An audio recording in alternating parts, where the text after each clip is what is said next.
Hello, my name is Kristen Cicilino, and this is my Continuous Quality Improvement Project for UNLV's Class 711 in Nursing Informatics. What is Continuous Quality Improvement, or CQI? According to Merrill 2014, continuous quality improvement is a process used to bring about improvement using a plan, do, study, act method. Continuous quality improvement is often applied to the healthcare industry to improve patient outcomes. This is the plan, do, study, act cycle. The planning phase is when you plan your entire test, including how you will collect the data. The do phase is when you carry out the test. The study phase is when you analyze the data and study the results. And finally, the act phase is when you refine the change based on the results to improve the process. And you continuously repeat this so you can continuously improve your process. My continuous quality improvement project was a personal project aimed to help improve my health.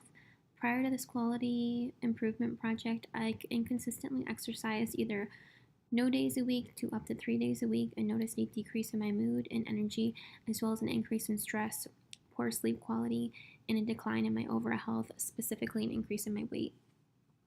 My goal for this continuous quality improvement project was to exercise at least 30 minutes, 5 days a week. Part of my quality improvement team was my significant other, who helped to ensure that I had time to work out by helping with household duties and errands. Other team members included my mom, sister, and friend, whose role were to encourage, motivate, and support me throughout this project.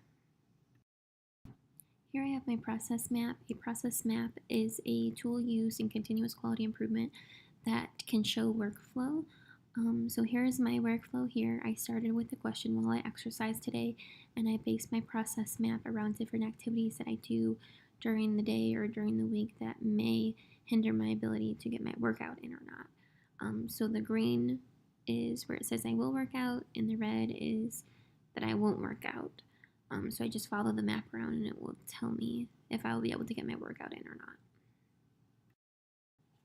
Here I have my fishbone diagram. A fishbone diagram, also known as a cause and effect diagram, is another useful tool in continuous quality improvement. A fishbone diagram shows a main problem and then several factors that can contribute to this problem. So here you see my main problem is lack of physical activity, and then branching off, you see all the factors that can contribute to my lack of physical activity. So for example, under equipment, I have listed yoga mat, food, strength sliders, a towel, computer with internet, water, resistance loops, dumbbells. All of these things I need to have in order to do my workout. If I don't have them, then that could be a factor for a lack of physical activity. Also, you see under materials, alarm clock. I need to have an alarm so that I wake up in time or get my workout done. Under people, my job, housework, managing my business, homework, stuff like that.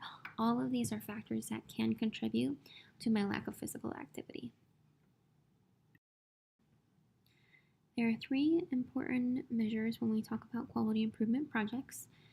Outcome measures are your desired outcomes. So for my project, it would be improvement in mood, energy, stress, sleep, and overall health. And to gauge this, I have a daily self-assessment tool that I created, which you see pictured, and then I'm going to use my Fitbit. Process measures describe if parts of the system are going as planned. So during my project, I'll be recording my exercise habits and also be recording time spent on other daily activities. Finally, there's balance measures. Balance measures describe whether changes to improve one part of the system is causing problems in other parts of the system. So how does increasing my exercise affect my other activities? How does it affect my sleep? Change ideas are ideas that may help to improve a process.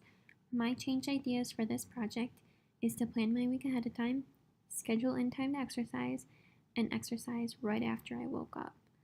By implementing these into my life, they would hopefully help me meet my goal of exercising for 30 minutes a day, at least 5 days a week.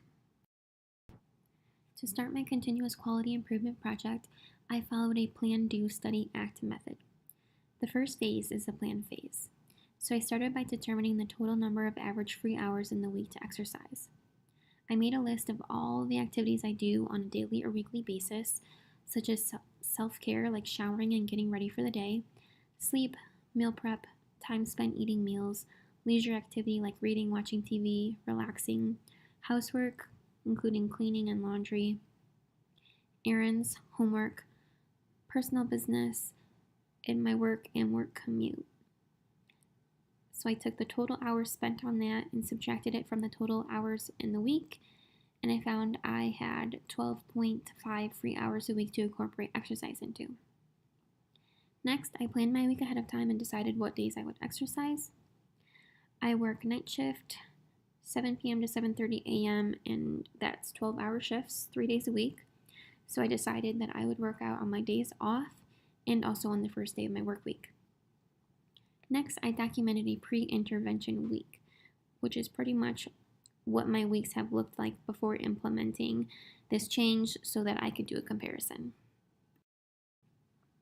Here I have a visual of a table listing the different activities that I do on a weekly basis and the time spent on these activities so that I could figure out how much free time I had that I could incorporate exercise into. Here is my pre-intervention record. So this is the week with no change implemented. So I have listed here exercise and then my self-assessment scores for mood, energy, stress, and sleep. So you can see here I have on the bottom the dates. So we have 7 days a week. And then on the side we have minutes per day of exercise and then my self-assessment scores. So you can see here I only exercised 2 times this week, and pretty much all of my self-assessment scores were relatively high. So the lower the self-assessment score, the better. The higher the self-assessment score, the worse. The do phase is the second phase in the PDSA method. So the do phase is when you're actually carrying out the test. So first, I started this on March 11, 2018. I began by measuring my body weight and my body measurements. And then I followed the plan that I did in the previous phase.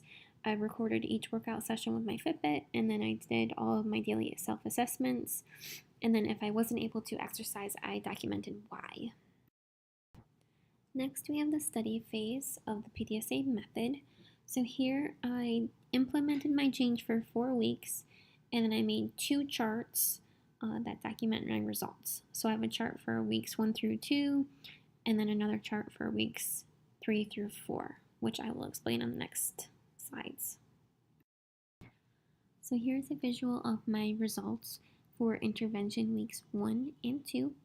So I have this charted the same way as the pre-intervention week.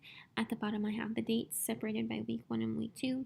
On the left side of the chart is exercise in minutes per day, and on the right side of the chart are my self-assessment scores. So I have documented my exercise and my self-assessment scores for mood, energy, stress, and sleep. So you can see from this chart, beginning of week 1, I was exercising, that was 4 days a week, and most of my self-assessment scores were low, which is good. And then end of week 1, beginning of week 2, my exercise kind of declined. I only worked out 1 day in that period, and my self-assessment scores went really high. However, this contributed to my work schedule. My work schedule changed, and I ended up working 3 days on, 1 day off, and 3 days on, which is not a normal work schedule for me. So I found I was completely exhausted. I didn't have a lot of energy, and then my sleep was kind of crappy too. And I found during this week it was really hard for me to get my exercise in because I was so exhausted from work. But this is not a normal work schedule for me. On the next page, I will show you my intervention for weeks 3 and 4. Here are the results from my intervention weeks 3 and 4. It is set up the same way as the previous graph. Here you can see I was able to incorporate more exercise.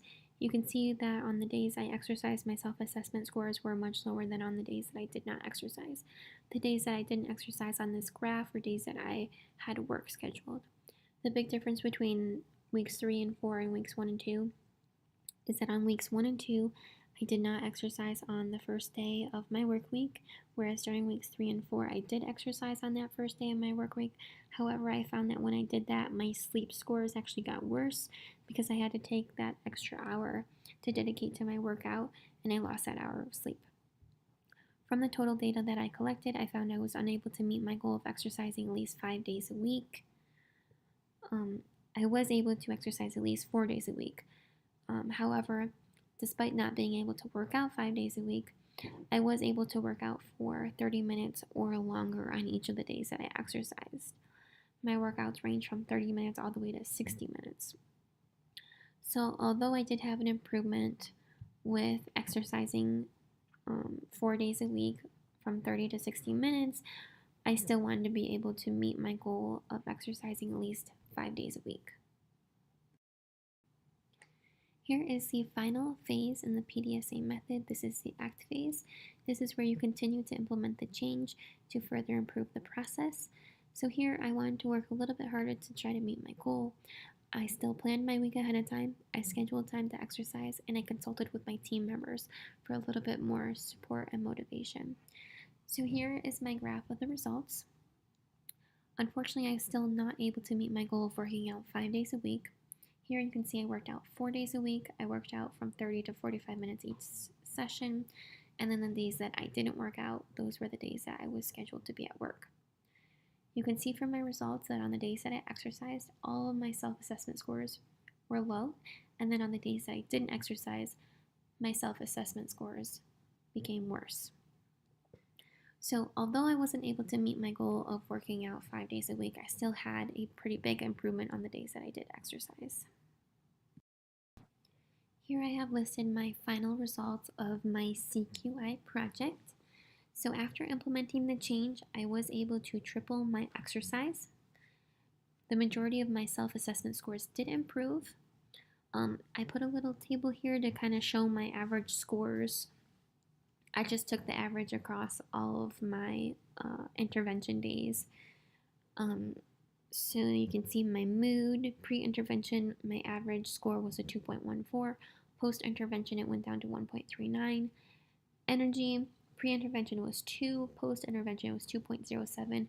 So my energy slightly worsened, but I will contribute that to the exercise that I was doing. I was doing a lot of high intensity interval training and heavy weightlifting, which I think contributed to a decrease in my energy.